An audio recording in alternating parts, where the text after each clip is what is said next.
Today we're going to build on our knowledge of narrative by looking at the very first episode of Sherlock, a BBC series following Sherlock Holmes and his companion Dr. Watson. The clip we're going to look at is the very start of the very first episode. Holmes hasn't even been introduced, and we quickly figure out that the show isn't actually about Holmes, it's about Watson, and following Watson through his adventures and what he sees with Sherlock Holmes. First, let's watch the clip without any narration or explanation.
How's your blog going?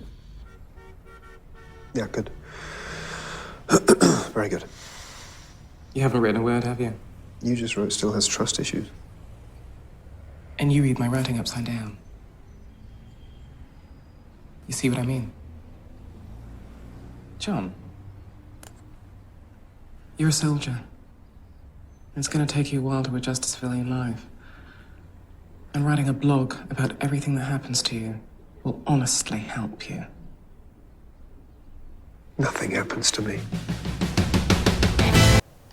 And that's how it starts. That's the introduction to Watson and the start of the very first episode of Sherlock. Now the thing is, when you watch it, you think, right, okay, not a lot going on, it's only about 2 minutes in length, what's the big deal?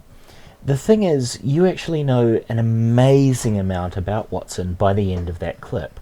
The clip in total is just over 2 minutes, but in that 2 minutes you've learnt about who he was, where he came from, what his background is, what he's going through right now, and how he's feeling. There's an incredibly dense amount of information in a very short amount of time, and we're now going to look at how they construct all of that for us. We start with a flashback.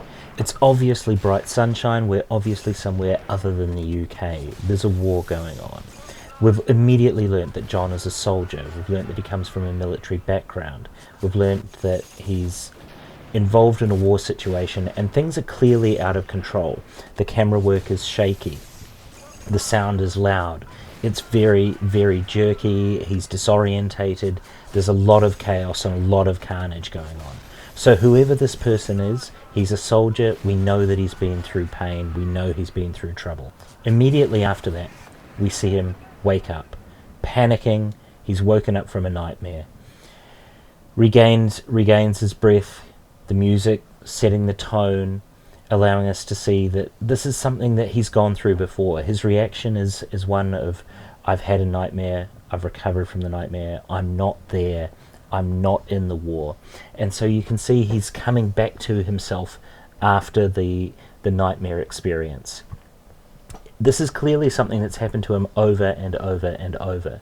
And it's the middle of the night, it's dark. Is he in a barracks? Is he in a hospital? We don't know at this point. It's still hard to tell. It looks like he doesn't actually sleep a whole lot of the night. He waits, the night passes, he sits rigid at attention on his bed. The room's plain and bare. The mise-en-scène is very, very deliberate. And we can see as the camera pulls out, we're revealed more and more about the room. It's very plain and nondescript.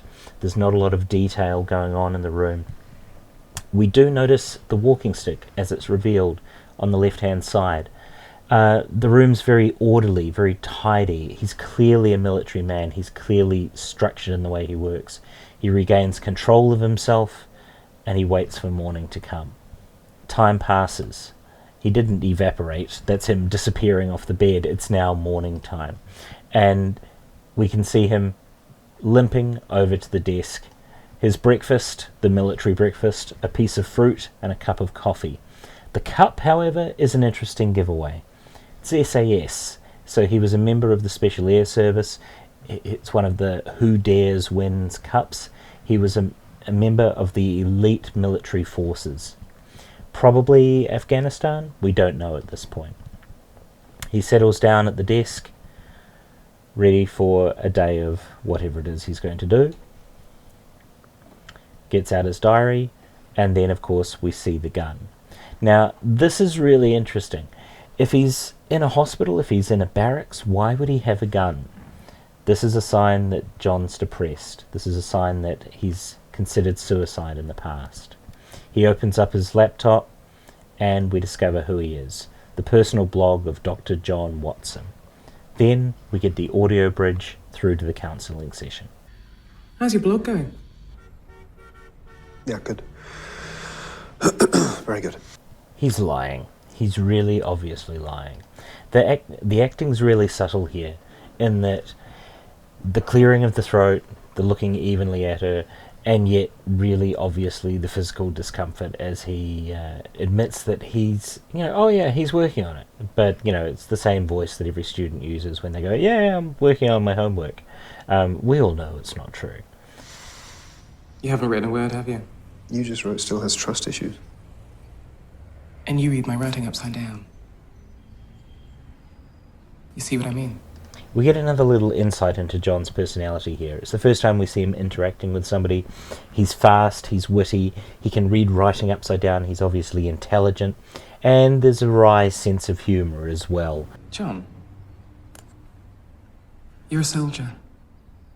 It's going to take you a while to adjust to civilian life. And writing a blog about everything that happens to you will honestly help you. Nothing happens to me.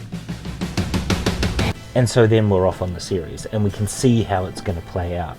We can see John is clearly a man who's troubled, who's going to have things happen to him, and that's going to be the story. Not what happens to Sherlock, but we're going to see it through John's eyes, and how John reintegrates with the world and heals himself and becomes part of the world again through his interaction with Sherlock and through his interactions with the world around him.